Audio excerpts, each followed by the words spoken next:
Oke ya, kita mulai kuliah kita ya. Kita akan membahas materi terkait dengan sistem kendali dan akuisisi data ya. Nah, hari ini kita akan membahas materi terkait dengan pengenalan kontrol proses dulu ya. Nah, kita belum nanti masuk pada apa? Praktikum. Praktikumnya nanti akan kita mulai mungkin kalau tidak salah minggu ketiga ya. Nah, sebelum masuk ke sana, saya akan menyampaikan dulu terkait dengan materi dasar-dasar teknik akuisisi data dan kontrol ya. Oke, untuk biodata nggak usah saya sampaikan ya. Tujuannya apa ya? Tujuannya supaya Anda ya, mungkin sebelum ikut mata kuliah ini Anda masih belum jelas ya. Kira-kira terkait dengan materi teknik kendali akuisisi data itu seperti apa? Ada yang sudah ngerti kira-kira apa itu teknik kendali, sistem kendali, ngerti? Apa? Sistem kendali itu apa kira-kira?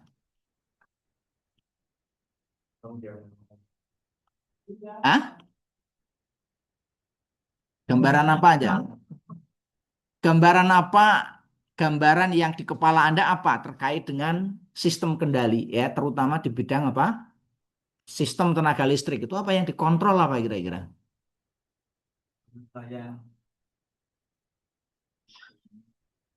Apa? Ya, gimana cara ngontrol tegangan? Ada yang tahu nggak kira-kira? Cara ngontrol tegangan agar apa? Ya, stabil, agar konstan. Caranya gimana? Diatur apa?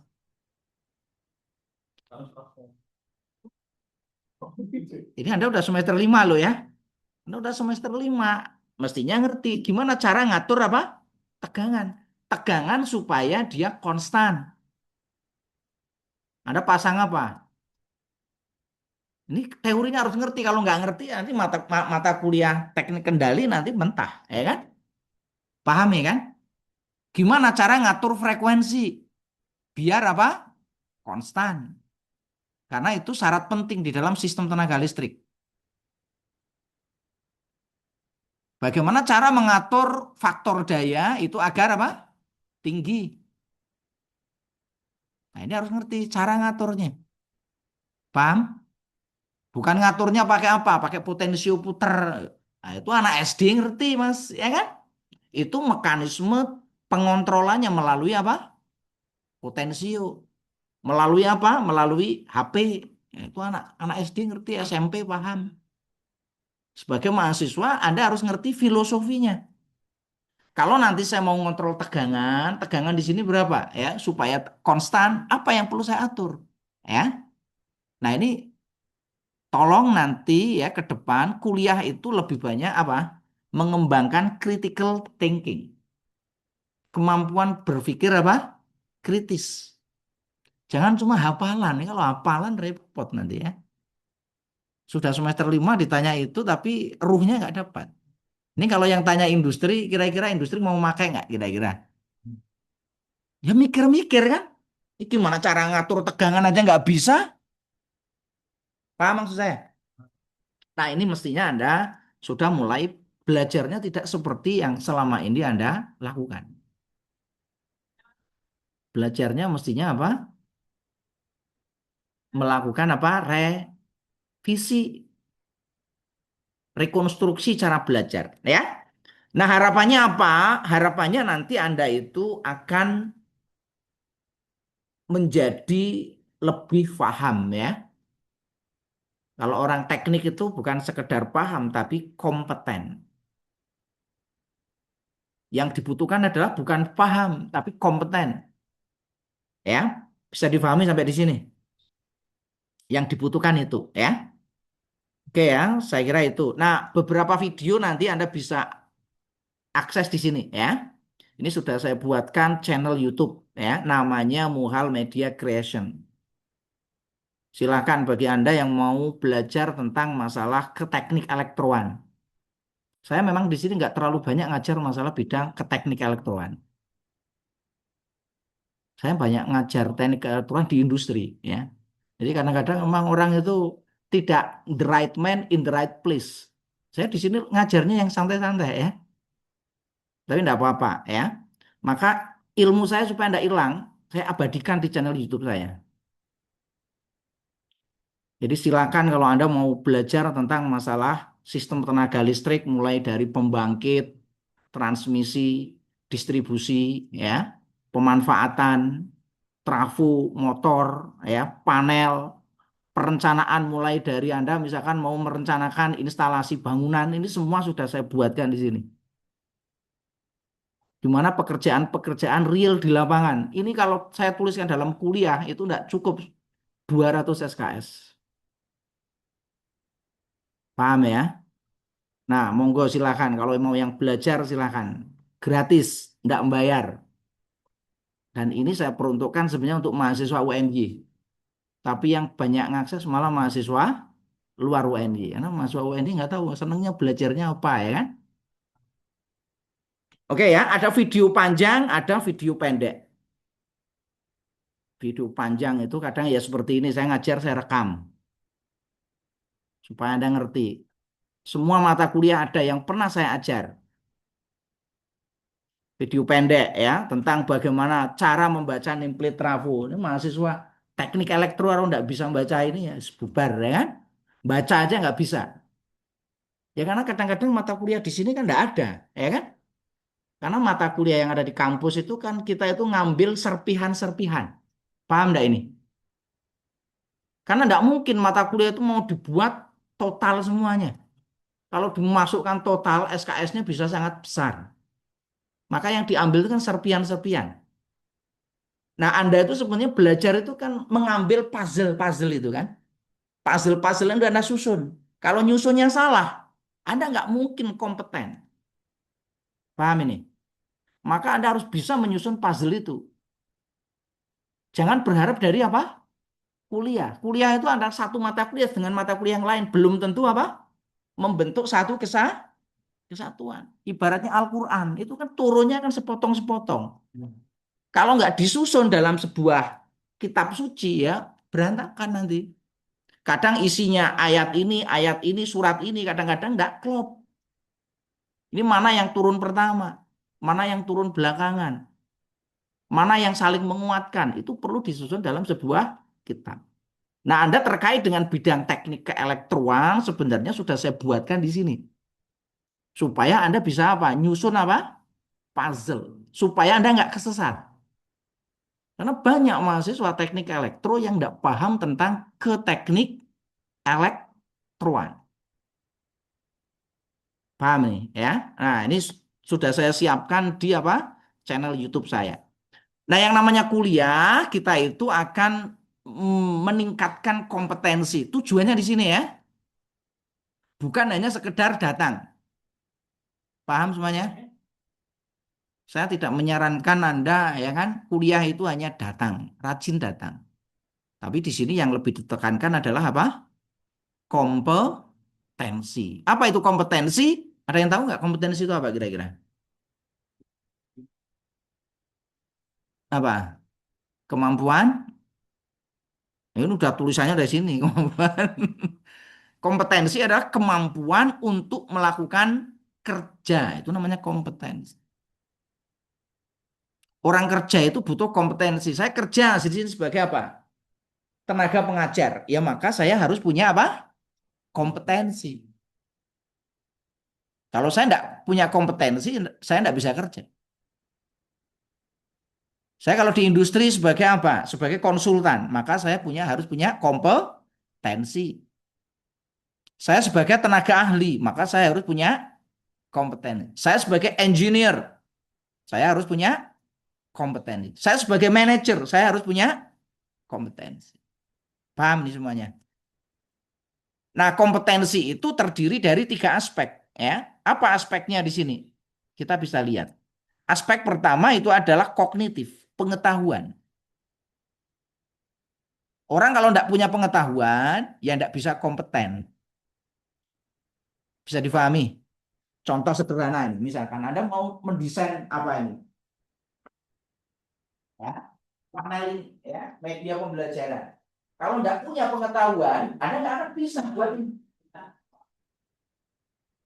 Jangankan desain, ya, baca aja nggak ngerti, maka Anda harus punya apa? Pengetahuan. Yang kedua, ya, yang kedua Anda nggak cukup pengetahuan. Yang kedua Anda harus punya apa? Keterampilan. Bagaimana keterampilan, ya, membuat apa? Akrilik ukurannya berapa kali berapa? Pengetahuannya ngerti tapi nggak terampil. Masang saklar nggak presisi, miring, ya kan? Misalkan masang saklar miring, kebalik. Nah, maka ini bisa menimbulkan bahaya, ya. Masang misalkan apa? Photosel, ya. Masang apa? MCB. Masang MCB butuh keterampilan. Maka keterampilan utama Anda itu adalah ini, ya.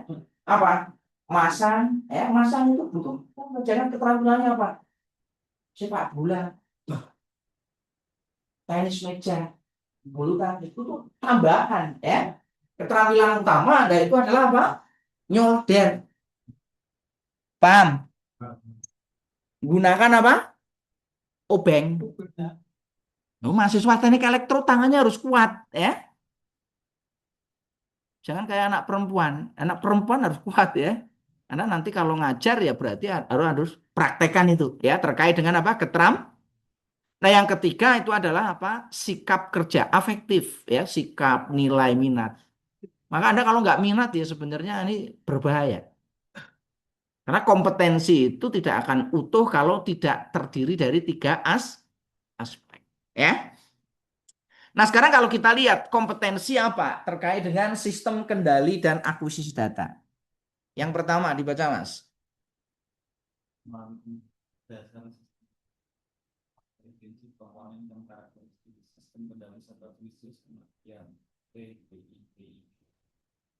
Yang pertama adalah memahami konsep dasar sistem kendali atau sistem kontrol.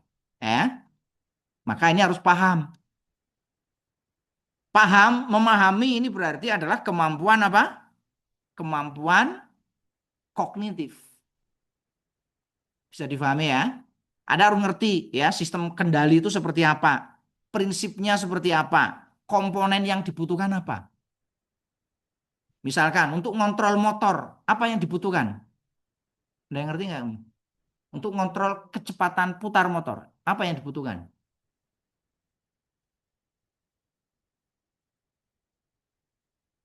Yang keras, cowok jawab lemah, yang keras. Yang pertama apa? Apa yang dibutuhkan? Untuk kendali motor misalkan, apa? Oh, kok generator? Kendali motor. Aduh, kendali kecepatan putar motor induksi atau motor DC. Apa yang dibutuhkan? Yang pertama apa? Sederhana. Anda sudah semester? Gimana nanti kalau Anda praktik industri coba, ya kan? Itu silakan Anda upgrade apa? Ini baru apa? Pengetahuan. Belum masang, ya kan? Belum nanti kalau ada masalah troubleshootnya seperti apa? Belum ada membuat perencanaan. Belum nanti kaitannya dengan nanti quality, ya. Belum safety-nya. Nah, paham ya, ini ya? Ini nggak perlu saya jelaskan lah. Ini mata kuliah dasar sekali kan? Yang kedua apa? Dibaca. Lanjut. Ya. Menganalisis dan merancang sistem kendali, mampu menganalisis respon sistem dan merancang pengendali yang sesuai dengan berbagai proses. Ini ideal, Mas, ya.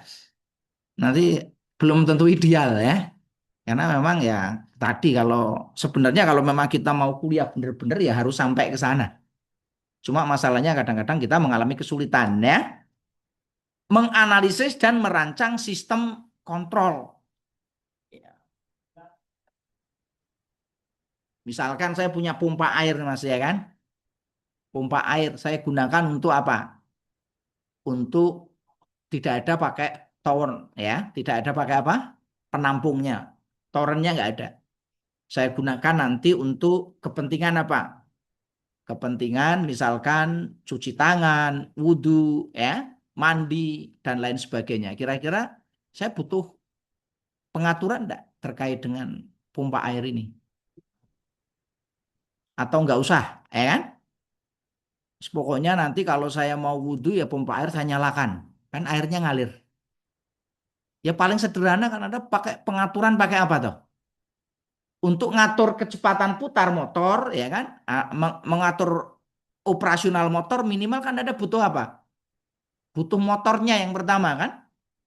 Yang kedua butuh apa? Ya butuh kabel. Karena untuk menghubungkan motor ke sumber listrik Anda butuh apa? Butuh kabel. Yang ketiga butuh apa?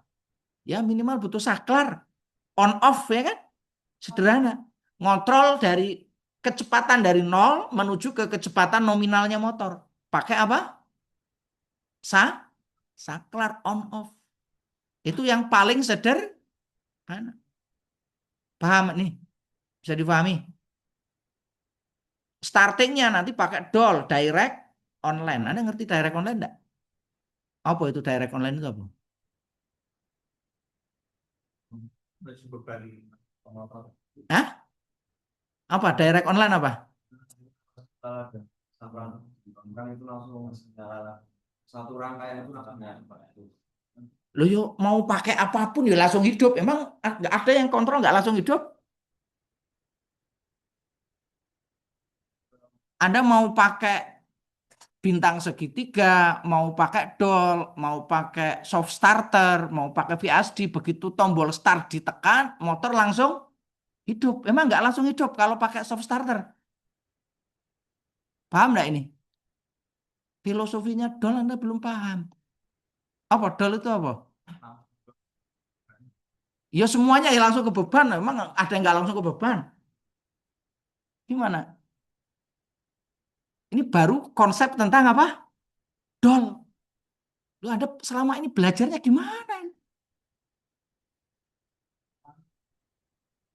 Ya lah, saya nggak mau bahas masalah yang lain. Nanti nggak bersinggungan dengan mata kuliah lain, ya kan? Yang ketiga, itu Pak baca lanjut. Sensor dan aktuator memahami kerja, pemilihan, dan aplikasi sensor serta aktuator dalam sistem kendali. Menggunakan sensor dan aktuator. Nah, ini kalau untuk kontrol otomatik. Kalau kontrol manual ya enggak butuh pakai sensor. Kalau tadi ngontrolnya pakai saklar ya pakai saklar aja bisa, ya. Pompa air di rumah Anda nggak usah otomatis, ya pakai apa? Saklar. Saklarnya macam-macam, mau pakai saklar tunggal, ya, mau pakai pas button, mau pakai saklar yang lain bisa. Saklar tukar juga bisa, ya kan? Hidupkan di sini, matikan dari sana. Atau mau pakai saklar terserah Anda lah, ya. Itu jenis-jenis saklar, ya. Kalau nanti mau otomatis, Anda butuh apa? Sensor. Contoh sensor apa kira-kira? Hah? LDR. LDR singkatannya apa tuh? Lain kata,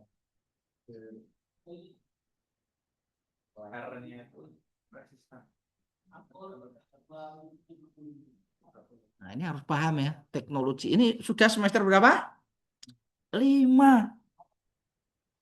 Mestinya kalau Anda jawab sensor itu yang pertama sensor itu kalau di real itu kan pakainya kalau masalah LDR itu kan masalah teknologinya ya.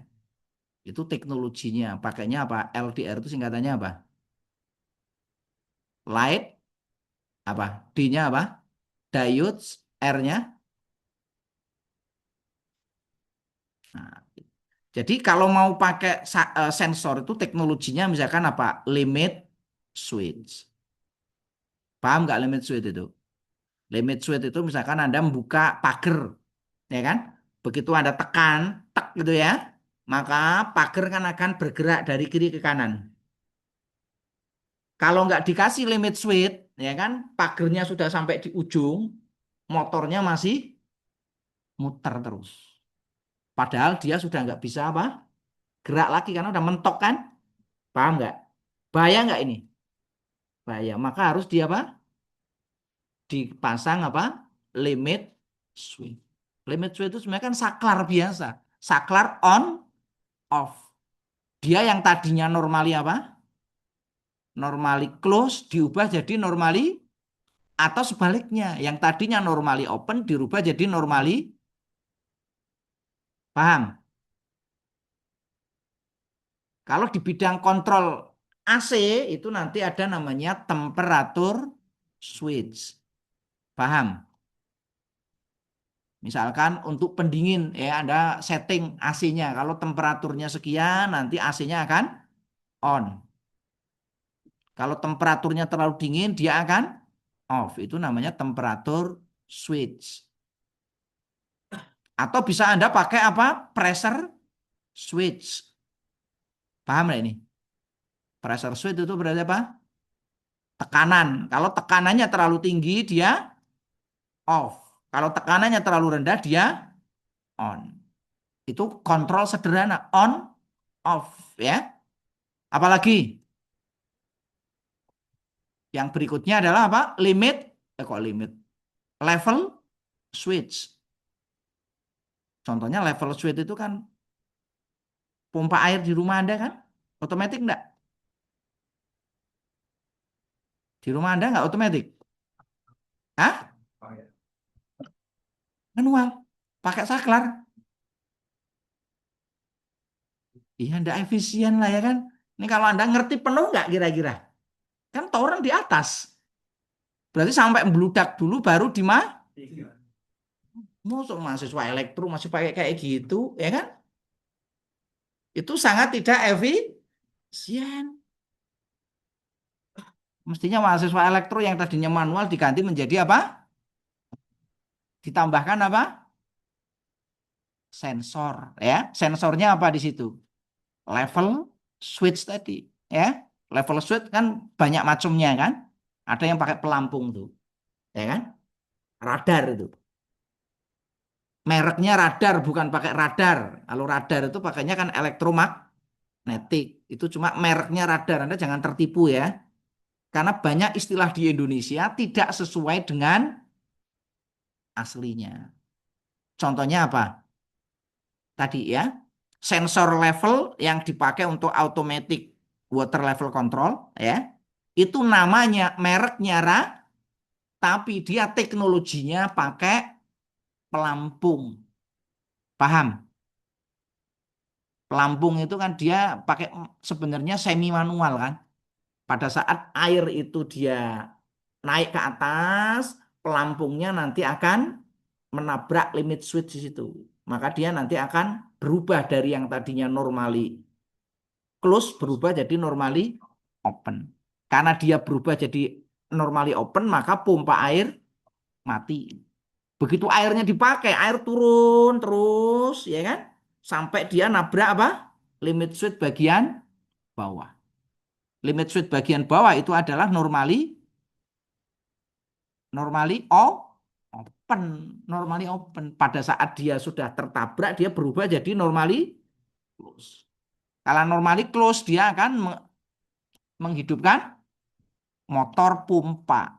Pompa kerja sehingga nanti air akan. Nah, ini prosesnya terus-menerus. Sederhana itu kan. Tapi mereknya tadi apa? Radar. Seperti kalau Anda beli pompa air kan. Pompa air Anda bilangnya apa kalau sama penjualnya? Nah, itu. Padahal nanti sama penjualnya Anda dikasih apa? Ya tergantung ada di tokonya kan. Kadang dikasih Shimizu, kadang dikasih nasional, ya kan? Kadang dikasih Lakoni, ya. Karena orang-orang Indonesia itu mengenal pompa air itu adalah apa? Sama kalau Anda melakukan uji tahanan isolasi, pakai alatnya apa? Anda konsentrasi listrik, alat uji tahanan isolasi semester 5 Anda ngerti. Ini tak rekam loh ya.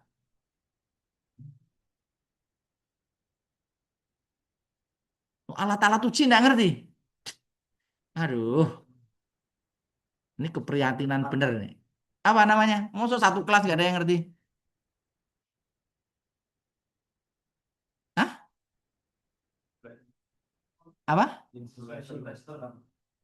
Insulation resistant tester. Ya harus ngerti lah yang alat ukurnya harus ngerti, alat uji ngerti. Itu alat uji standar ya. Harus wajib ada, harus dimiliki oleh para apa? Teknisi listrik. Anda masang instalasi listrik rumah, ya wajib diukur apa? Tahanan isolasi. Udah bisa ngecek semua? Udah bisa belum? Hah? Oh, belum bisa ini.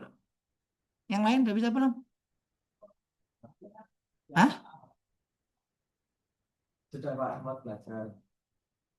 Belajarnya di SMK atau di sini? Nah, ini mestinya kalau ketua IHME nih kan, mahasiswa elektro nggak ngerti alat-alat uji di bidang listrik ya kan? Ada satu mahasiswa nggak ngerti, mundur saya kan? Mestinya begitu visinya. Jadi nanti kalau kampanye itu begitu, Mas.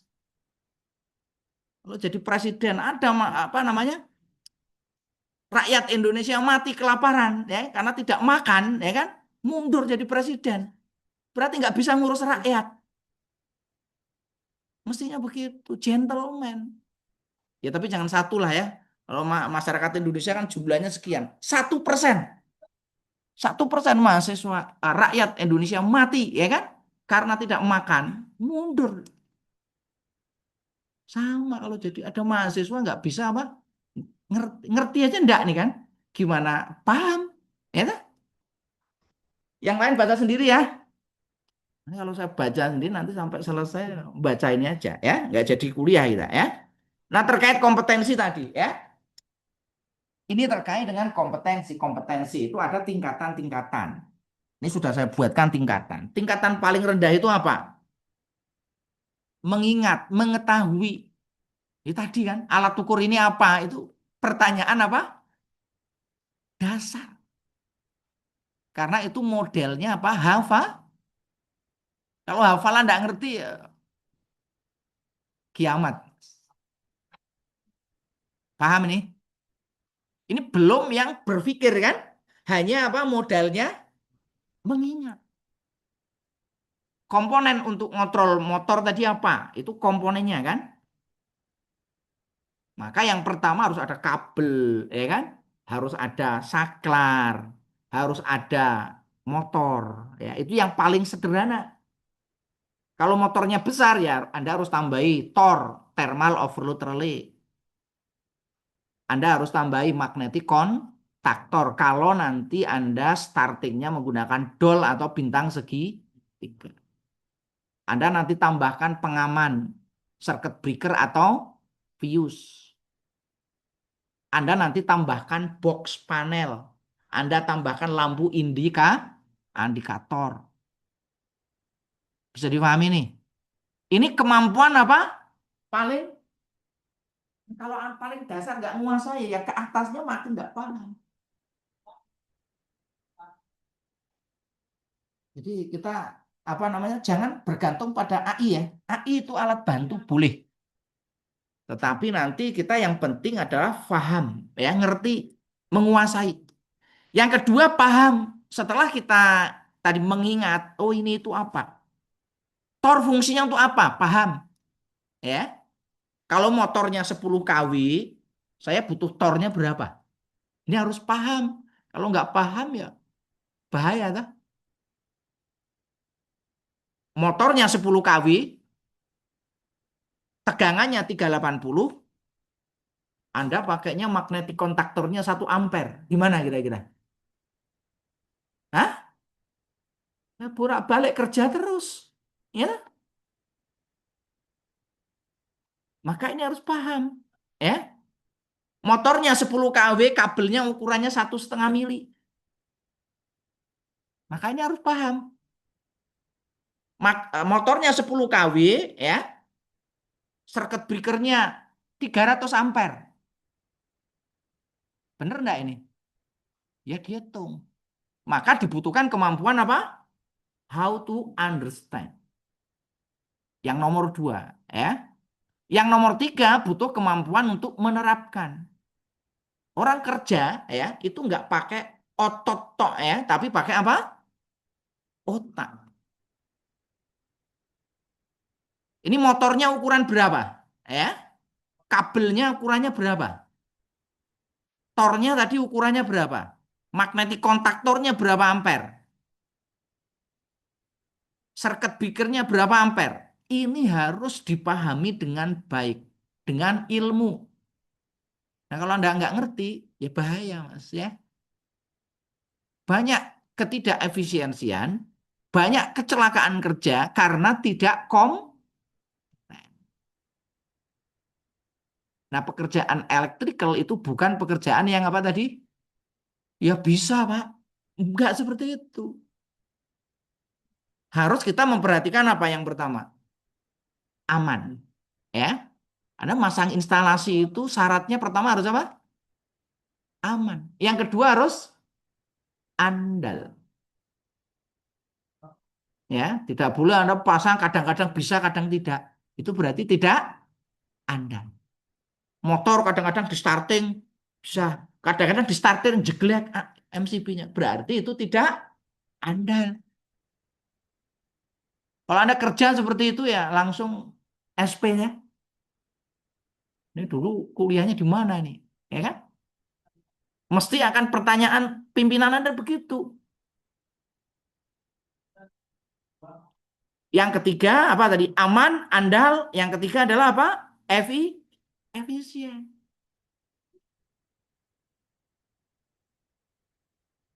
Yang keempat itu keberlanjutan. Ini harus menjadi apa? Harus menjadi pemahaman ya. Yang keempat apa? Kemampuan menganalisis. Misalkan tadi motor kok setelah dipasang, ini motor kok suaranya nggak normal. Maka kita butuh apa? Kemampuan ini kenapa ini? Apakah motornya rusak, ya kan? Jangan semua ada masalah langsung pakai metodenya apa? Lem biru. Apa itu lem biru? Nah itu. Nah, kalau kayak gitu mah anak SD aja bisa tuh. Paham nggak ini? Metode lem biru itu adalah metode yang paling akhir. Maka kita harus cari dulu. Kenapa kok seperti ini? Ya, kenapa motor kok suaranya bising? Kenapa motor kok putarannya tidak normal? Kenapa motor kok panas? Kenapa motor ini ya kalau dibebani sekian, motornya 10 kW, dibebani 6 kW, dia sudah performanya sudah turun. Maka kita butuh kemampuan apa? Analisis. Bisa dipahami nggak ini? Nah, ini mestinya pola pikir Anda belajarnya begitu.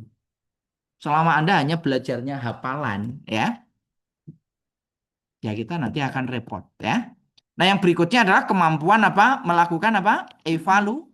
Evaluasi atau menilai. Apakah sistem instalasi listrik yang sekarang sudah dipasang ini sudah baik atau belum? Bisa dipahami nggak? Menilai itu nggak sekedar menilai, Pak. Menilai gampang, Pak. Menilai harus benar. Tidak boleh menilai instalasi yang baik, Anda katakan tidak. Sebaliknya, instalasi yang tidak baik, Anda katakan tidak boleh. Jadi yang paling berat itu adalah kemampuan apa? Menilai. Termasuk saya nanti kan. Anda menilai Anda itu akan paling susah. Kenapa? Karena ada dua kesalahan tadi. Anda kompeten, saya nilai rendah. Terus sebenarnya bagus, orangnya pinter ya kan? Kalau kerjaan bagus, tapi saya nilai apa? Sebaliknya, Anda sebenarnya kurang kompeten, tapi saya nilai, paham nggak ini?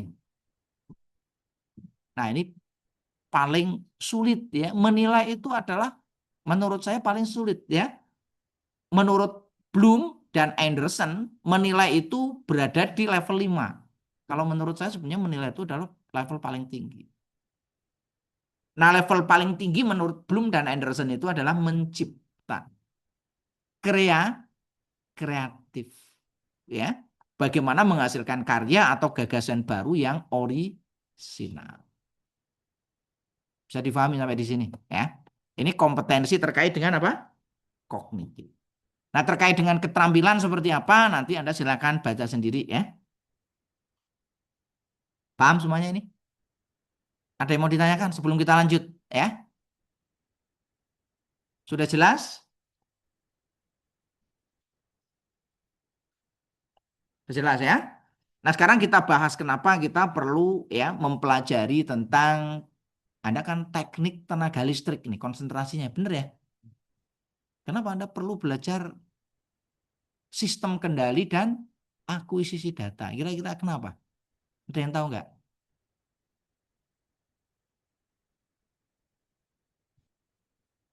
Kenapa sih saya harus belajar ya kan? Kan sebenarnya Anda fokusnya apa toh?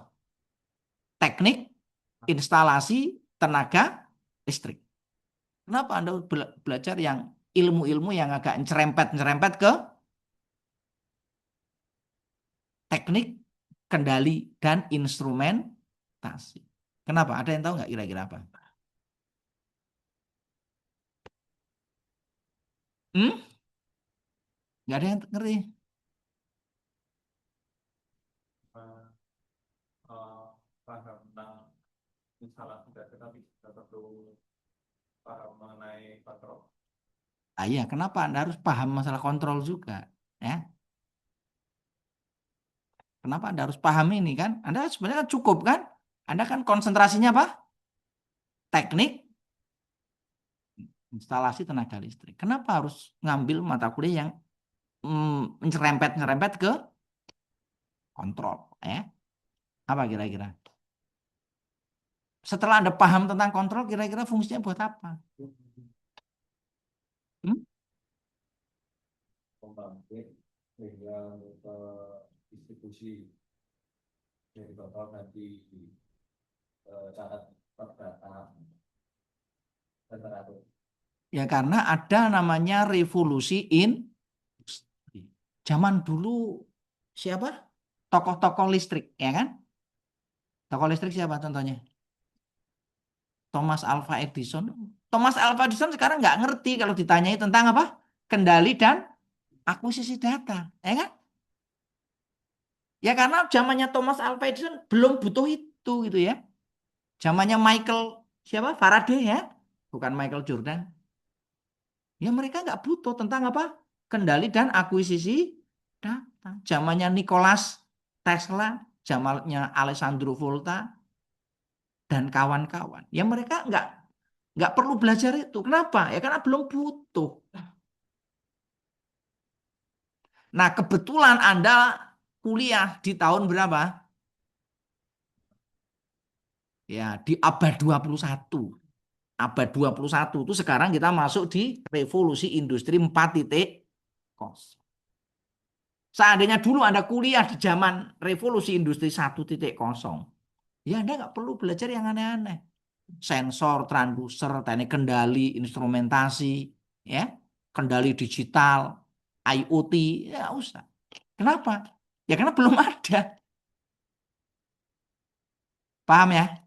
Sekarang ini karena Anda sudah berada di era revolusi industri 4.0. Nah, di era revolusi industri 4.0 isinya apa? Everything is online sekarang. Anda beli sesuatu online, pesan sesuatu online, ya. Nyari pacar juga Online. online. Nyari penghasilan juga bisa lewat. Online. Ya, sekarang kalau Anda mau nyari penghasilan online itu gampang, ya kan? Ada yang mau nyari penghasilan online? Gampang sekali sekarang mencari penghasilan online, ya. Anda silakan bikin konten-konten ya pakai AI. Bikin video-video pakai AI, ya. Anda upload. Sekarang banyak orang yang ini kan. video singkat.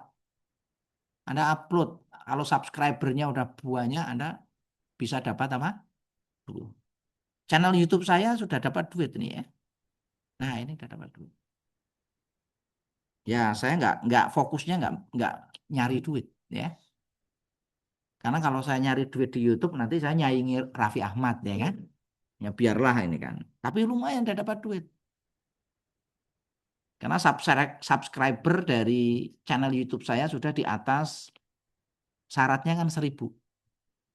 Punya saya subscribernya sudah tembus 12.000. Ya kalau dosen pribadi ya kan di UNY mungkin saya yang paling tinggi subscribernya. Bahkan dengan channelnya Hima yang nggak ada apa-apanya ya kan. Channelnya Hima udah berapa? Ada yang lihat nggak berapa subscribernya? Termasuk channelnya Elektro UNY. Channelnya Elektro UNY udah pernah buka belum? Ya kalau dibanding dengan saya jauh lah, ya kan? Anda cari, silakan dosen UNY yang punya subscriber di atas 10.000. Ya, dan nggak mudah mencari subscriber, nggak mudah.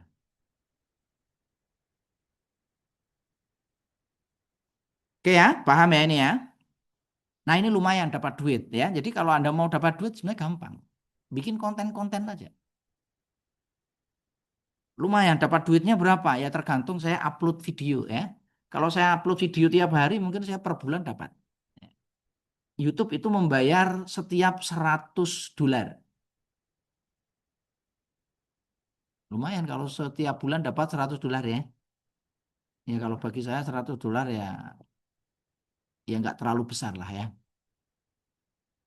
Ya kalau bagi Anda kan lumayan tuh. $100 berapa sekarang?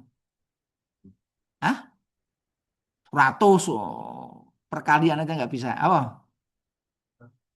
1.600.700 lah ya kan. Sekarang kan 16 sampai 17.000 kan. Lumayan Mas ya. Walaupun kalau bagi saya ya segitu ya untuk bikin kontennya lebih baik saya bikin yang lain ya. Paham ini? Terkait dengan tadi ya. Nah, karena kita sudah masuk di revolusi industri 4.0, maka kita butuh apa? Teknik kontrol yang sebenarnya teknik kendali dan akuisisi data itu lahirnya tidak di revolusi industri 4.0. Lahirnya di mana? Lahirnya di revolusi industri 3.0. Lahirnya di situ. Nah, sekarang diperkuat dengan di teknologi industri 4.0. Nah, sekarang apa cirinya di industri 4.0 itu? Maka ini mahasiswa teknik elektro yang konsentrasinya teknik tenaga listrik ya perlu ngerti tentang teknologi di revolusi industri 4.0. Yang pertama apa tadi? Yang paling bahaya ini artificial intelligence. Ini yang paling berbahaya.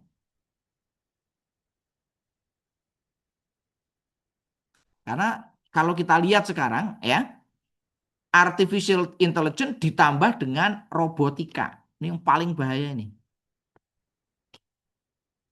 Robot-robot yang sudah dilengkapi kemampuan apa? Kecerdasan buatan. Dan mereka diberikan keterampilan yang jauh melebihi manusia. Manusia itu kan rawan, ya kan? Rawan terjadi apa? Pertama, kecelakaan. Yang kedua, rawan terjadi apa? Unsafe action. Tindakan-tindakan yang tidak aman. Kenapa faktornya? Ya manusia itu kan punya kelemahan. Mudah capek, ya, mudah stres, ya, mudah kehilangan konsentrasi. Kalau robot kira-kira bisa stres nggak? Ya bisa saja kalau programnya error ya kan. Tapi ya kemungkinannya kecil. Paham ya ini ya? Ini sebenarnya tantangan terberat kita itu terkait dengan apa? Robotika. Yang kedua adalah artificial intelligence. Yang ketiga adalah machine learning. Yang keempat adalah autonomous machine.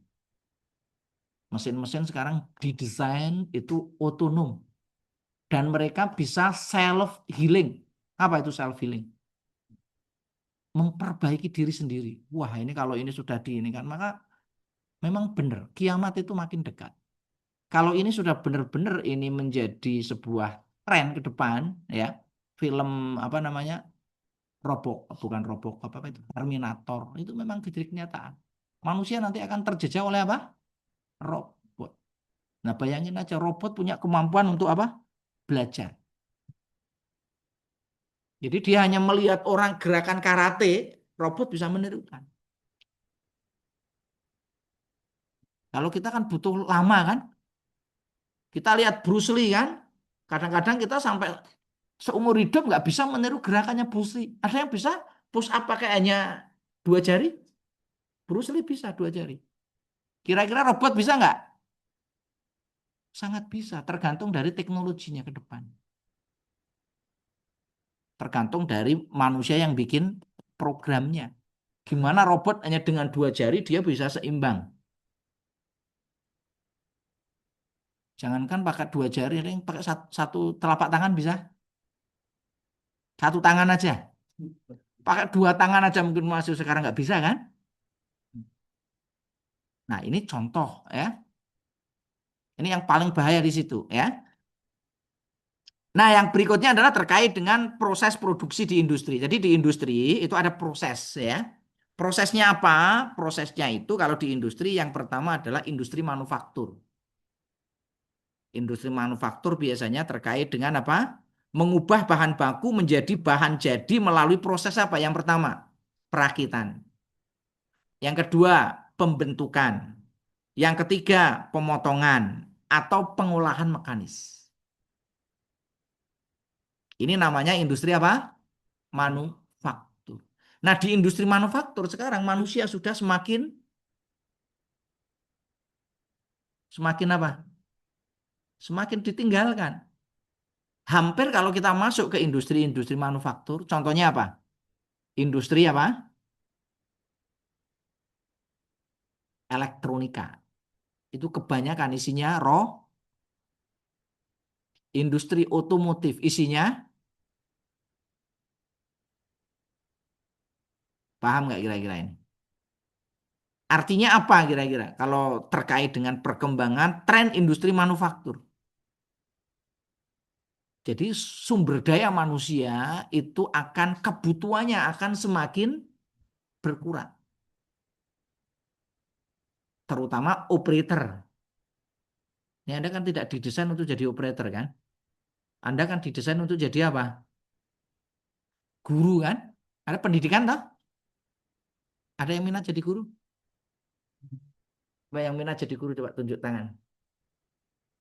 Angkat tangan, angkat tangan. Yang minat jadi guru. Pengen jadi apa, Mas? Aduh, belum.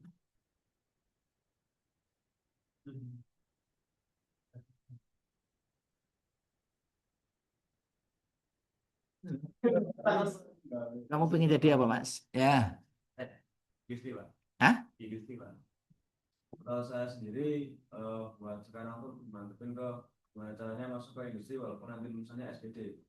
Tapi kalau jalannya itu rezekinya ada di keguruan, sanggup Ini pengen apa? di industri ya. Kamu apa? Sama. Ini salah masuk program studi nih. Karena sebenarnya Anda itu didesain ya memang untuk jadi apa? Tenaga pendidikan. Guru lah ya, guru Widya Iswara ya. Atau kalau mau di industri ya berarti nanti jadi apa? Instruktur, ya paling banter nanti ya manajer diklat ya kan? Mestinya itu. Karena yang Anda pelajari adalah tentang apa? Dunia pendidikan. Walaupun Anda mempelajari tentang apa namanya? Materi-materi tentang keteknikan. Tapi keteknikan Anda kan tidak sekuat dari yang non pendidikan. Ya, teknik elektro itu kan lebih mendalam ya. Karena kan Anda terpecah itu. Anda belajar mata kuliah apa? Ya, tentang apa yang pertama? Manajemen pendidikan, apalagi? Itu apalagi? Nah, ini ya. Itu masalahnya di situ ya. Nah, Anda mestinya ya, Anda sudah masuk ke sini ya, niatnya dikembalikan ya. Masuk ke mana? Dunia pendidikan dan pelatihan. Ya boleh saja nanti masuk ke industri. Masuk industri itu jangan jadi utama ya. Paham nih? Supaya nanti Anda kembali ke hitoh, ya kan? Jangan apa? Nyebrang ini. Ya, elektron itu kan hitohnya elektron itu lewat apa? Penghantar. Kalau yang tidak melalui penghantar itu namanya arus bocor. Anda mau jadi lulusan bocor? Ya boleh saja menjadi itu karena kita juga mendesain Anda untuk selain Anda menguasai di bidang pendidikan teknik elektro, Anda juga menguasai di bidang teknik paham ini? Nah, ini niat ini penting ya. Fokus ini penting. Sehingga nanti Anda belajarnya lebih terarah ya. Yang kedua adalah industri proses. Beda dengan industri manufaktur. Industri manufaktur itu dia prosesnya kan putus-putus ya. Solder, setelah disolder jalan lagi. Solder lagi, disambung lagi macam-macam. Kalau industri proses itu nggak berhenti, prosesnya terus. Contohnya apa kira-kira? Industri apa yang prosesnya itu nggak berhenti-berhenti terus itu? Pembangkit listrik. Pembangkit listrik nggak pernah berhenti. Karena kalau berhenti gimana? Ya padam. 24 jam nggak pernah berhenti. Apalagi kira-kira selain pembangkit listrik?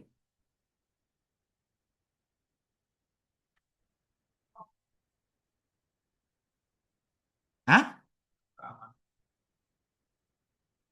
Ya sistem keamanan 24 jam. Apalagi? Hah? Kalau sistem keamanan kan nggak usah pakai industri. Pasang aja CCTV ya. Apalagi industri ini yang ditanyakan apa? Apa industri apa?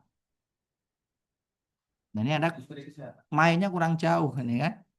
Ya, Anda jawab industri kesehatan tidak salah, tapi Anda mainnya kurang jauh. Nah, yang 24 jam operasinya adalah apa? Industri oil and gas. Oil and gas itu 24 jam. Industri apa lagi? Industri pupuk itu 24 jam. Industri petrokimia, industri obat itu 24 jam. Paham, Mas? Kalau Madukismo berapa? 24 jam enggak?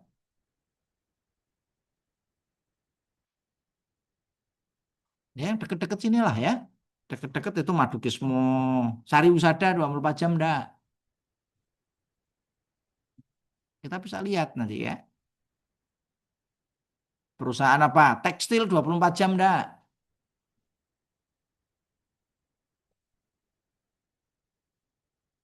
Ini Anda bisa identifikasi ya. Nah, ini mengenal industri. Anda udah kunjungan industri belum? Nah, terus industrinya kemana coba? Outputnya itu kurang, Mas. Hah? Outputnya kurang. Maksudnya outputnya kurang gimana? Saya merasa tuh saat kembali kemarin kan sempat sudah ada Python, Pak. Nah itu output dari kita kunjungan ke Python itu nggak ada sebenarnya, Pak. Kita cuma datang di dalam base, muter, terus dijelasin, yang jelasin juga dari K3-nya Python, Pak. Jadi kita nggak tahu sistemnya tuh gambaran di dalamnya tuh kayak gimana. Nah, cuma dari luar aja, Pak.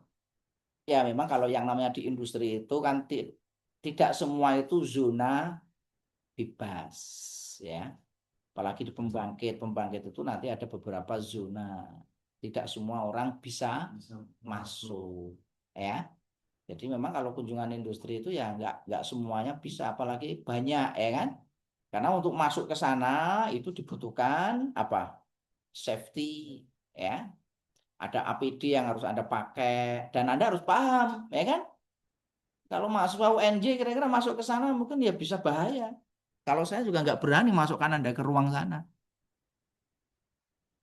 Saya nggak ngerti mata kuliah K3 ini sudah mendukung atau belum. Bisa nggak baca misalkan jalur-jalur itu yang ada di sana? Baca rambu-rambu yang ada di sana safety atau tidak? Ini Saya nggak jamin. Makanya wajar kalau Anda kunjungan industri ya nggak akan mungkin dibawa ke prosesnya. Karena memang itu tidak sembarangan orang bisa masuk. Maka kalau mau belajar belajar apa? PLTU ya sebenarnya kan isinya kan nggak terlalu ini ya. PLTU itu kalau mau belajar PLTU Anda belajar dari saya di video saya udah saya bahas detail itu. Mulai dari proses pertama BOP. BOP itu Balance of Plants. Balance of Plant itu yang berkaitan dengan apa? Air untuk suplai ke boiler. Jadi mulai dari proses yang pertama balance of plant-nya itu mulai dari air laut. Air laut kalau di Python mungkin dia pakainya apa? Reverse osmosis. Ngerti nggak reverse osmosis? Ada orang elektro aja nggak ngerti tentang itu kan? Itu proses yang ada di pembangkit uap ya. Ada proses namanya reverse osmosis. Nanti cari lah reverse osmosis apa ya. Yang kedua ada proses kalau nggak reverse osmosis dia prosesnya namanya desalinasi. Apa Mas? Desalinasi ya. Yang ketiga itu ada proses namanya klorinasi, ya kan?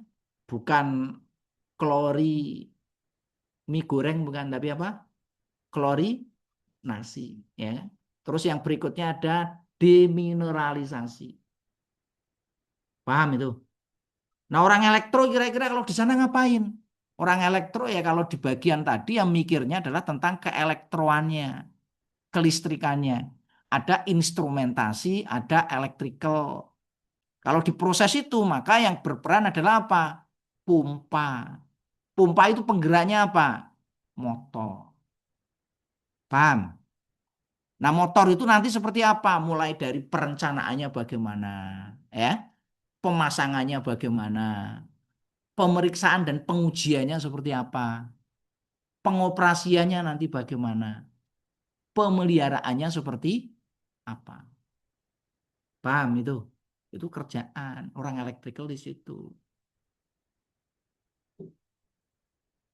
Itu kalau kita di BOP. BOP itu apa singkatannya tadi apa?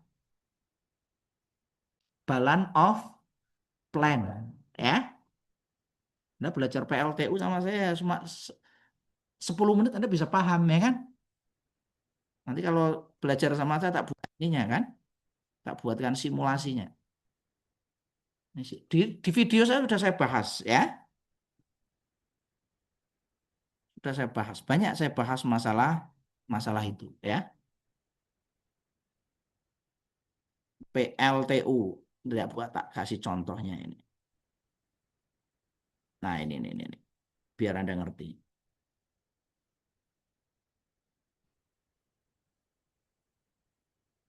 Nah ini PLTU. Nah, mestinya mahasiswa teknik elektro, mahasiswa pendidikan teknik elektro itu kreatif, inovatif, ya. Belajar PLTU kan bukan sesuatu yang mudah. Nah, Anda bisa kembangkan apa? Media pembelajaran. Orang belajar ini kan mudah. Anda mau belajar tentang PLTU ya prosesnya seperti ini. Sesederhana ini. Ya kan? Anda nggak usah datang ke mana? Python. Nah, orang Python aja belajarnya sama saya, ya kan?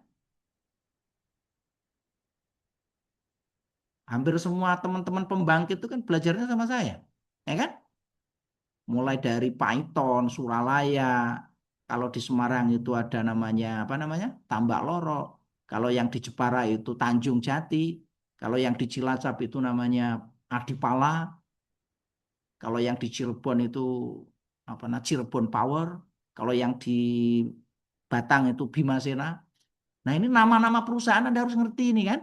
Kalau Anda nama-nama perusahaan Anda nggak ngerti, ya gimana? Ya kan? Lokasi-lokasi harus paham, ya kan? Nah, mestinya mahasiswa pendidikan teknik elektro itu kreatif kayak gini kan? Nah, kalau Anda kreatif kayak gini kan, masuk Python langsung rekrut Mas ya kan? Karyamu apa Mas? Ini Pak, saya sudah bikin simulasi PLTU seperti ini Pak. Ya kan?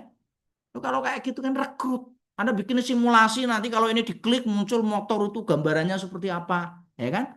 Karakteristiknya nanti bagaimana? Ini untuk tugas saya Anda. Ada yang tertarik bikin kayak gini? Mestinya begitu, ya.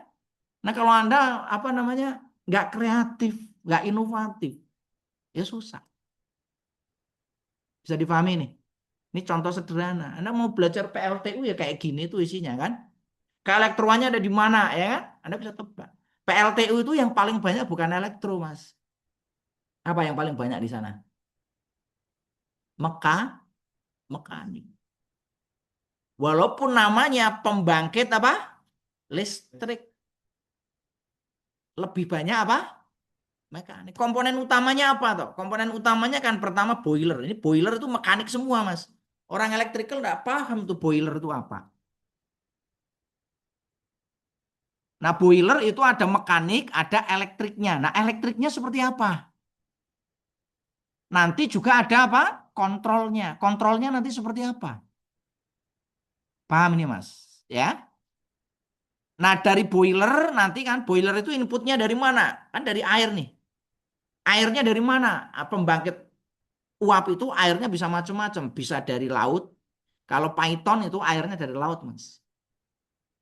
Air laut tidak bisa langsung masuk boiler. Boilernya terbakar nanti. Cepat kotor. Kenapa? Air laut itu mengandung apa?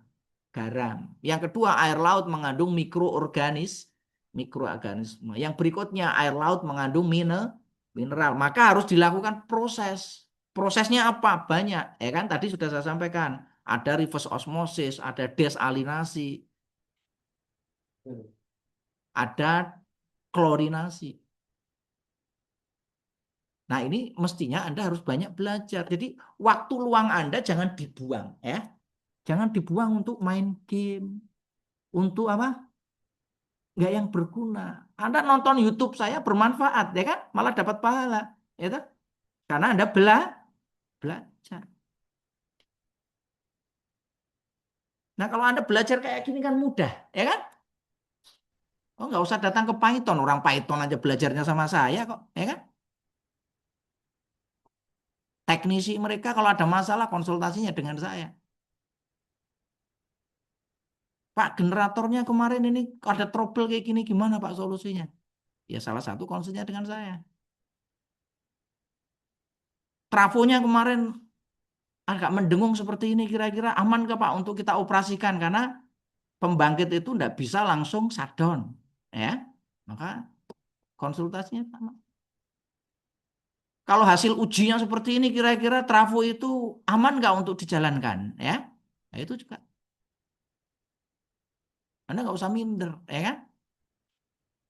Cuma karena saya di sini nggak pernah ngajar begini, ya kan? Ya nggak apa-apa. Saya buatkan di web aja, saya buatkan di channel YouTube supaya Anda paham. Oke, paham semuanya? Ya. Nah, ini intinya apa? Mestinya Anda ya dari sisi pembangkit Anda harus paham. Karena ini ladang tempat kerja Anda ya. Minimal kalau nanti Anda jadi apa? Instruktur di sana. Diklat. Di Python kan ada diklatnya. Saya kan dulu sering dipanggil di diklatnya Python. Probolinggo kan. Masa kalau di sana nggak betah mas ya kan? Kemarin masuk sana nggak? Cuma naik bis aja di situ. Muter-muter. Ya, kalau sana di Python nggak betah karena sepi toh. Jauh dari keramaian. Ya kalau mau keluar ya harus Probolinggo berapa jam ke Probolinggo? Hampir 1 jam. Ya namanya pembangkit ya seperti itu ya. Apalagi kalau Anda nanti ditempatkan di daerah-daerah yang pembangkit misalkan PLT apa namanya? PLT Bayu itu kan ada di Jeneponto, ada di Sidrap, Sulawesi ya. Paham semuanya ini? PLTU. Kalau mau belajar PLTU mah gampang, ya kan? Ngundang saya 1 jam, ya kan? Saya jamin semua orang paham PLTU dari A sampai Z. Gak usah ke Python. Nah, ke Python bayar berapa kan? Kadang-kadang mahasiswa kan tidak rasional, nggak berpikir secara apa? Ya nggak apa-apa. Ke sana itu bagus supaya Anda ngerti. Oh ada industri apa? Pembangkit listrik. Tapi Anda nggak bisa belajar hanya dengan kunjungan. Anda menguasai semua konsep yang ada di sana. Bisa difahami nih ya. Nah Anda bisa caranya gimana? Belajar dari segala sumber. Anda mau belajar dari dosen bisa ya. Anda belajar dari Anda baca bisa, Anda bisa belajar dari AI, Anda bisa belajar dari yang lain. Ya. Oke ya, itu terkait dengan PLTU. Ya, PLTU ada banyak sebenarnya, tidak cuma Python ya. Ya, kalau di Jawa Timur yang terbesar itu Python memang, ya. Di Jawa Timur paling besar apa? Python, karena Python itu ada beberapa perusahaan. Kawasan industri Python itu. Kemarin di Python yang apanya? Yang di Nusantara Power atau yang di POMI atau yang di apa?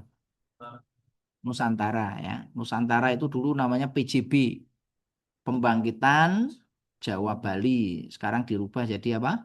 Nusantara Power ya. Bisa difahami ini ya. Ini terkait dengan industri ya. Nah, yang ketiga ada industri apa? Jasa. Nah, industri jasa seperti apa? Kalau pembangkit listrik Python itu masuknya di nomor 2. Hampir semua pembangkit listrik masuknya nomor 2. Ya. Kalau industri apa namanya? Elektronika, pabrik laptop, ya, pabrik HP, pabrik mainan, ya, pabrik-pabrik tertentu masuknya di nomor 1. Kalau bank, terus transportasi, itu masuknya nomor 3. Bisa difahami nih. Nah, ini kontrolnya beda.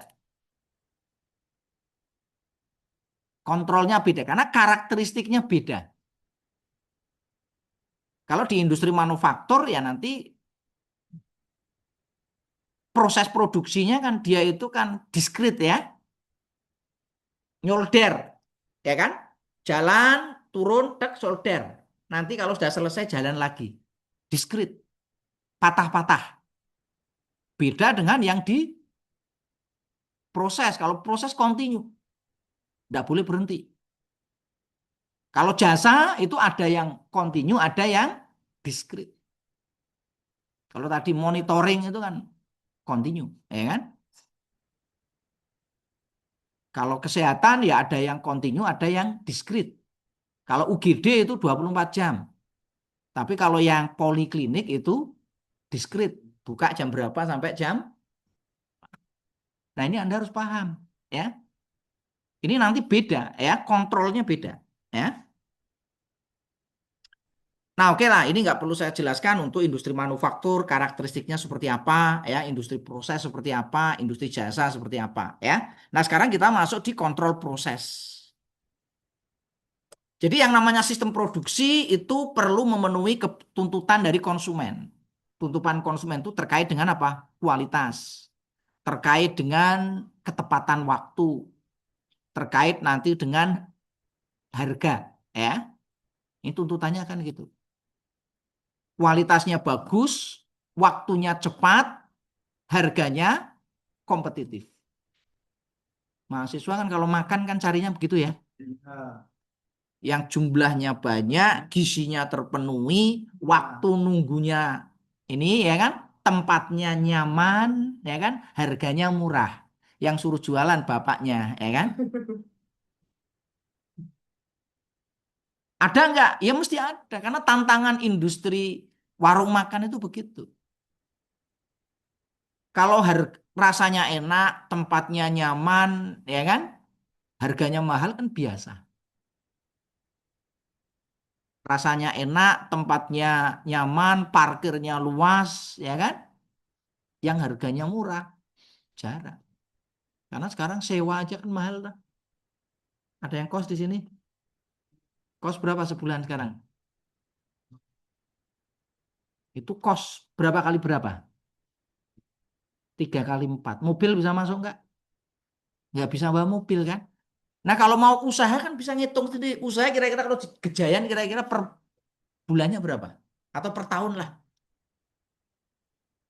Ya kan? Per tahun Gejayan itu mungkin ya 25 juta itu jarang itu.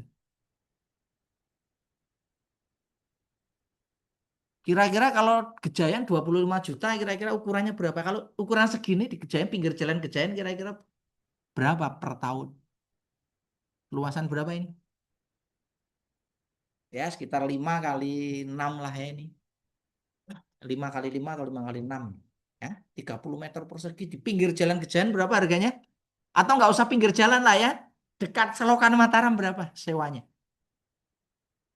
Maka ya tidak mungkin mengharapkan kita ya kan produk ya kan makanan atau apapun itu ya kan stylenya di situ harganya murah. Lah buat sewa tempat aja udah mahal. Asumsi saya kalau di Kejayaan luas segini itu mungkin ya sekitar 30 juta per tahun. 30 juta per tahun berarti kalau bagi 12 per bulan berapa itu? 30 dibagi 12.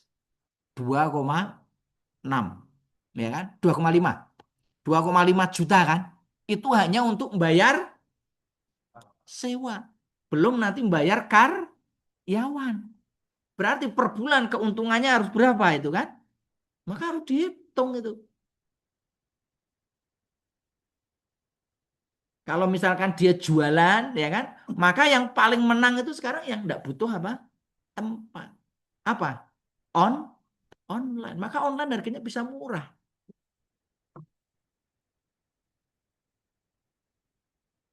Online itu kadang-kadang kan harganya sangat apa? Miring, ya. Nah, yang namanya produk harus standar. Standar siapa yang menentukan? Pemerintah. Kadang asosiasi, kadang organisasi. Paham nih? Contoh misalkan ya, produk apa? Makanan. Harus ada apa? Sertifikat halal. Yang kedua harus ada apa? Sertifikat dari Kementerian Kesehatan. Itu kan tidak murah, ya kan? Nah, kalau Anda pengen cari yang murah, yang tidak usah pakai sertifikat halal, tidak usah yang pakai Kemenkes tadi. Beli gorengan ya murah. Tapi kalau produk ada Kemenkes, ada ini yang mesti mahal. Karena itu cost. Apalagi yang jual ceweknya cantik, ya kan? Cewek cantik kira-kira digaji UMR mau nggak? Nah, Anda kan pengennya kalau makan tempatnya yang enak, penjualnya yang cantik, yang ramah gitu kan. Ya kalau penjualnya digaji UMR ya sering nguring-nguringan kan. Ya kalau pengen yang nyaman Anda makannya ya di tempat-tempat yang berkelas. Yang sekali makan habis berapa? Ya kalau 2 juta itu udah yang kelas anu lah ya.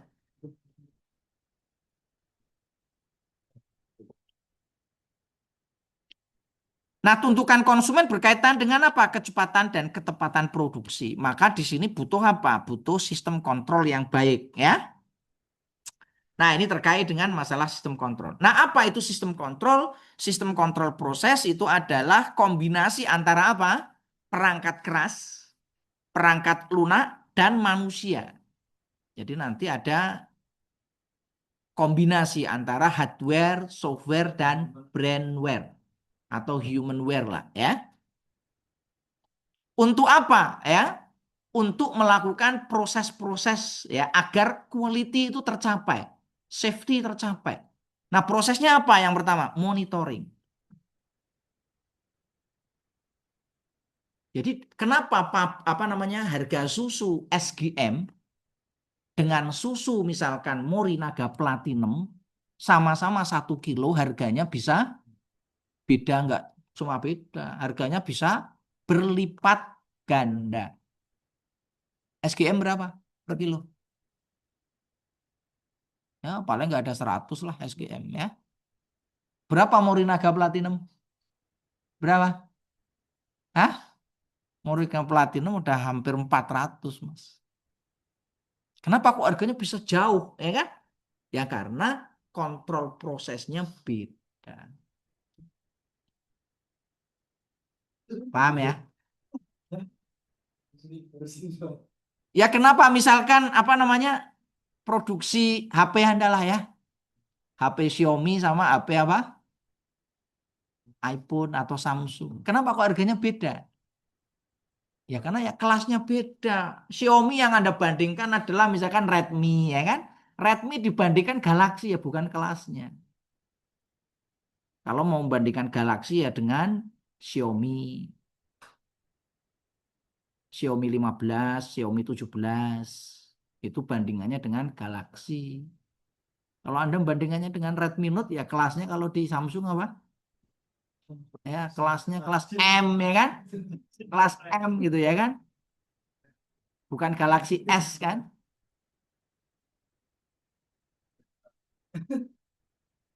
Nah, ini terkait dengan ini ya. Paham ya?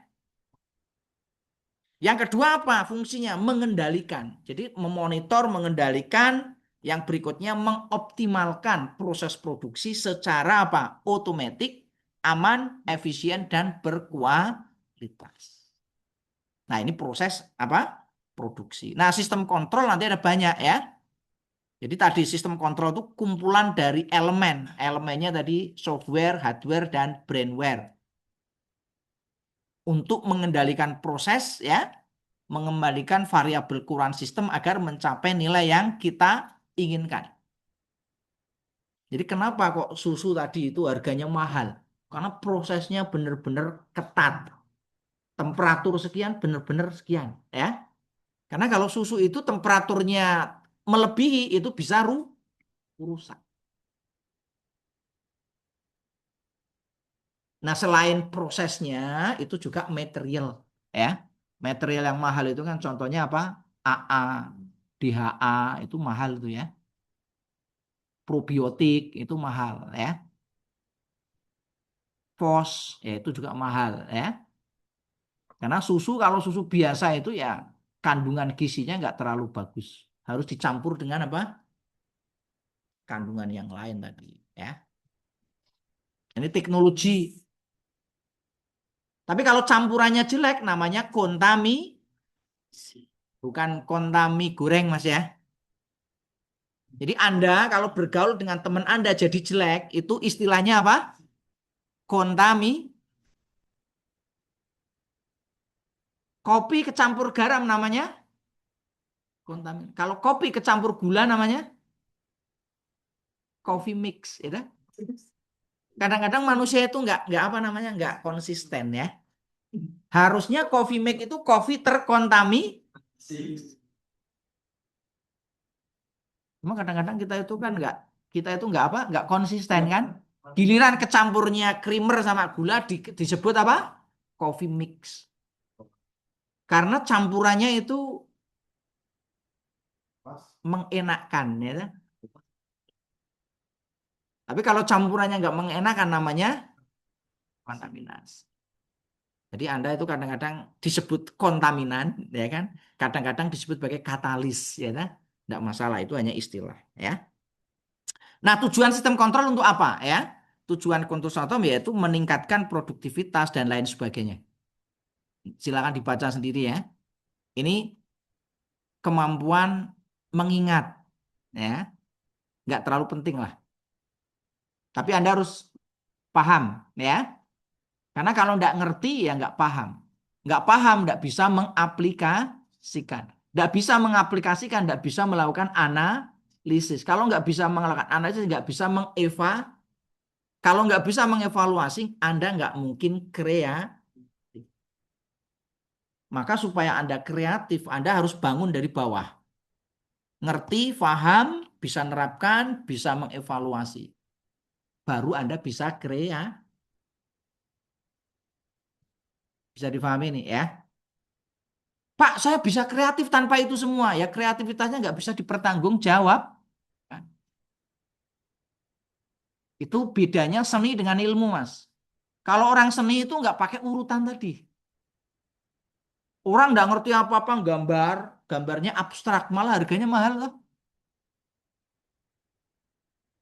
Itu pakai ngerti, paham nggak? Mungkin enggak. Walaupun sekarang ilmu abstrak itu bisa dipelajari. Gimana cara membuat gambar yang abstrak tapi bernilai seni. Nih ya. Nah, jenisnya sistem kontrol apa? Nanti silakan Anda baca sendiri ya. Ini juga masalah apa? Kemampuan untuk menghafal ya. Ada manual, otomatis, terbuka, tertutup ya, digital on off dan lain sebagainya. Ini adalah jenis sistem kontrol ya. Nah, berikutnya parameter yang dikontrol apa? Yang diakuisisi itu apa? Biasanya adalah terkait dengan parameter apa? Pressure. Yang kedua, flow. Yang ketiga, temperatur. Yang keempat, berikutnya, ini nanti baca sendiri ya. Nah, untuk ini maka pengukurannya pakai apa? Ya, kalau kita ngukur pressure ya pakainya apa? Pressure sensor. Ya, pressure sensor itu bisa pakai teknologinya pakai strain gauge, bisa pakai piezoelectric, bisa pakai teknologi kapasitan, bisa pakai teknologi Bourdon tube, tabung Bourdon. Paham ini? Ya. Nah, ini mestinya nggak mungkin saya sampaikan semuanya di sini. Ini teknologi ini Anda belajar sendiri ya. Kalau saya sampaikan di sini nanti kuliah kita jadi mata kuliah teori, ya. Nah, yang berikutnya adalah apa? Kalau flow pakai apa nih? Bisa pakai mechanical fluid, bisa pakai guiding wave, bisa pakai weight load cell, ya. Bisa pakai ultrasonic, bisa pakai differential pressure dan lain sebagainya.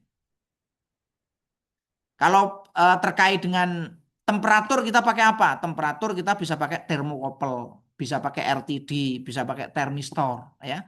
Bisa pakai bimetal atau bisa juga pakai apa? Infrared thermography. Paham semuanya? Ya.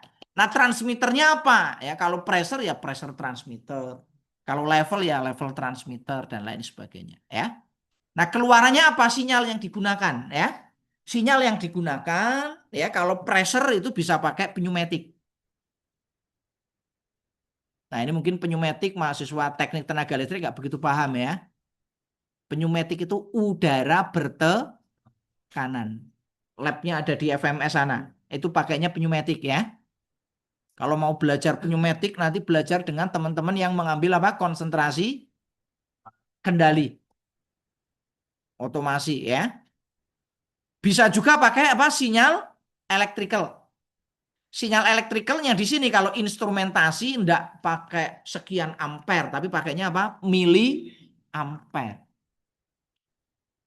Jadi instrumentasi bedanya dengan listrik, kalau instrumentasi itu pakai arusnya kecil sekali. Aman kalau instrumentasi aman. Karena arusnya berapa? 4 sampai 20 mili ampere. Ya.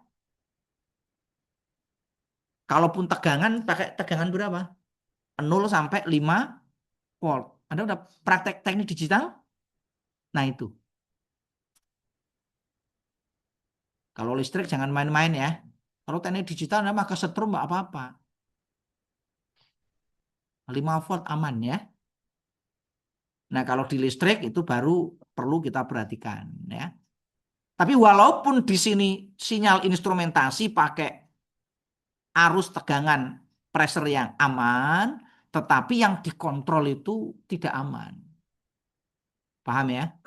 Seperti di boiler. Boiler itu temperaturnya bisa sampai 565 derajat ya. Pressure-nya bisa mencapai kalau yang di paling besar itu yang sekarang itu 1000 megawatt ya. 1000 megawatt itu pressure-nya bisa sampai 27,5 megapascal. Anda bisa bayangkan itu pressure segitu ya. Jadi artinya apa? Walaupun itu kita sinyalnya itu aman, yang dikontrol adalah sesuatu yang sangat besar. Maka kita butuh apa? Butuh safety ya. Seperti kita misalkan pakainya kan arus 420 mili ampere yang dikontrol itu kan bisa temperatur, bisa pressure dan lain sebagainya ya. Oke ya, ini proses yang dikontrol itu seperti ini parameternya. Kalau temperatur pakainya apa ya? Kalau level pakainya apa? Ini contoh gambaran alatnya. Cuma kalau di lab kita nggak ada ya. Nah, ini sensor-sensor seperti ini kita dapatkan di mana? Ya di industri ya. Kalau di lab kita ada nggak ya? Ya lab kita paling kalau sensor temperatur kan pakainya LM35 ya. Ngerti nggak LM35? Hah? Selain LM35 pakai apa? HC berapa? Di 11 ya. Nah, ini harus ngerti ya. Itu kan jenis termistor. Kalau di industri dipakai enggak? Ya enggak dipakai. LM35 dipakai di industri. LM35 hanya dipakai di mana? Hah? Ya, di laboratorium.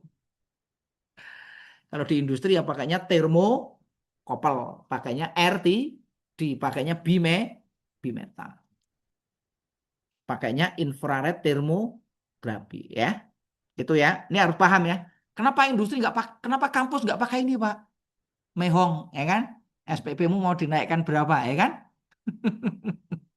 Jadi kalau kita mau alat kita persis sama dengan yang digunakan di industri, mungkin SPP Anda menjadi sangat mahal. SPP-nya berapa sekarang paling tinggi? Hah? Kemarin tuh masuk tuh 10 juta. Terus kayaknya tuh mungkin 9 juta sekarang. UKT. UKT-nya masuk 9 juta. Awalnya 10 Pak Rahman. Ya 10 kan campur macam-macam. Enggak, itu murni UKT 10. Oh, UKT 10 juta. Ya. Terus itu ada buat demo UKT turun itu. Terus alhasil ada Ya berarti kalau UKT-nya sekian berarti orang kaya. Bapaknya termasuk kategori apa? Mampu. Berarti bersyukur, ya kan? Karena UKT itu berdasarkan apa? Berdasarkan penghasilan orang tua. Jadi Anda yang UKT-nya besar itu berarti apa? Orang tuanya penghasilannya dianggap oleh UNY apa? Mampu. Kalau yang UKT-nya kecil dianggap oleh UNY berarti penghasilan orang tuanya cukup. Ya kalau nggak mampu nggak bisa muliakan tuh ya. Nah kalau yang benar-benar tidak mampu itu nanti akan mendapatkan apa? Beasiswa apa? Nah kayak ada yang dapat ya itu kan. Nah kalau perkembangan dari teknologi kontrol seperti apa ya? Ini udah jam 9:30 ya udah. Kita pertemuan pertama santai aja ya. Nggak usah lama-lama lah ya. Kalau lama-lama nanti malah bingung ya. Nanti kita bahas terkait dengan berbagai macam sistem kontrol. Ini sebenarnya masih banyak ini ya yang perlu saya sampaikan ya terkait dengan sistem kontrol. Oke, ada yang mau ditanyakan? Sudah jelas semuanya? Oh iya, bobot penilaian. Bobot penilaian ini praktek ya. Bobot penilaiannya nanti yang pertama adalah praktiknya. Yang kedua nanti ada project ya. Jadi nanti ada project, nanti ada praktik. Yang ketiga ya, nanti dari project itu dibuat presentasi. Nah, nanti 3 aspek itu ya. Nah, untuk materinya nanti terkait praktek, itu prakteknya nanti ada, nanti saya share ya. Sudah dibuat grupnya belum? Nah, silakan nanti dibuat grupnya, nanti saya share di situ ya. Terkait dengan apa namanya? Lab sheet-nya nanti saya share di situ ya. Jadi nanti Anda banyak belajar mandiri ya. Lab sheet-nya sudah saya buatkan lengkap ya. Nanti kita prakteknya pakai ini ya. Baterai saya udah mau habis. Sebentar.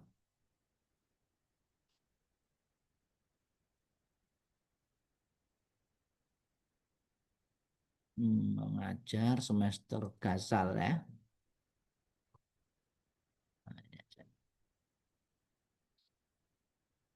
Nah, nanti saya share ini ya.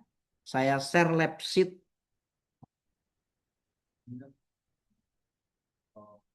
Lab sheet kita ada 8 ya. Lab sheet kita ada berapa? 8. Tapi inti sebenarnya tidak sampai 8.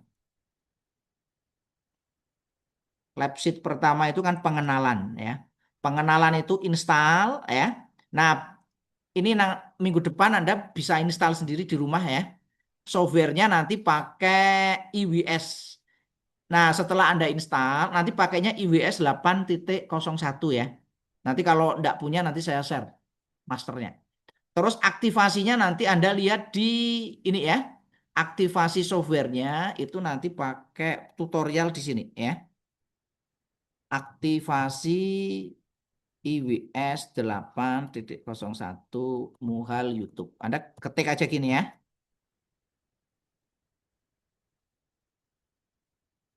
Nah ini ada di mana saya lupa.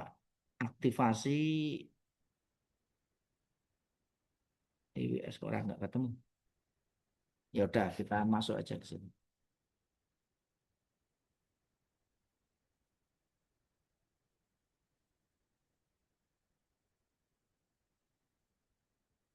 IWS SCADA IWS ya.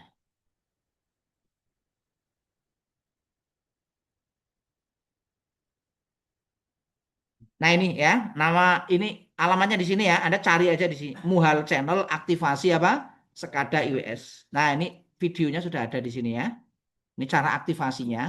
Jadi nanti Anda install dulu. Setelah diinstal, nanti Anda aktivasi. Nah ini sudah ada nih ya. Nah nanti masuk sini. Nanti tinggal buka aja cara aktivasinya seperti itu sudah buatkan tutorialnya ya. Cara aktivasinya seperti apa ya. Nanti tak tak kirimkan ya ininya. Nah, Anda mestinya sudah saya tunjukkan, sudah bisa nyari ya. Nyari aja sendiri, sudah ada semuanya di sini ya.